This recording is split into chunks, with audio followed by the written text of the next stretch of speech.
C'est les vacances d'été, mais le 1er août sera quand même marqué par des changements pour les Françaises et les Français. On fait le point. Les taux des livrets d'épargne vont être revus à la baisse. En cause, la diminution du niveau de l'inflation contenue à 0,88% au premier semestre 2025. La chute la plus importante concerne le livret A.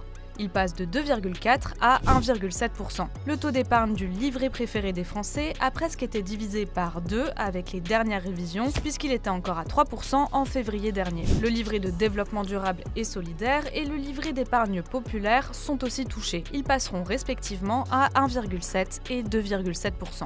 La facture va être plus salée pour les derniers réfractaires au compteur Linky.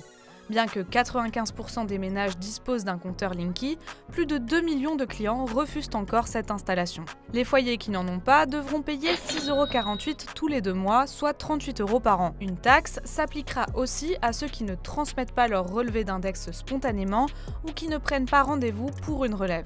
4,14 € s'ajouteront tous les 2 mois, soit 24,84 € par an. La TVA sur les abonnements énergétiques passera de 5,5 à 20% à compter du 1er août, en application de la loi européenne sur l'uniformisation des factures de gaz et d'électricité. En moyenne, cela représentera une hausse annuelle de 10 € pour les foyers. Lors de la présentation du budget 2025, François Bayrou avait annoncé que cette mesure permettrait 1,5 milliard d'euros de recettes. Le 1er août est aussi le dernier jour pour les remboursements fiscaux. Pour les foyers ayant payé trop d'impôts cette année, un remboursement fiscal se fera au plus tard à cette date. Le virement est généralement automatique et fait directement sur le compte en banque de la personne concernée.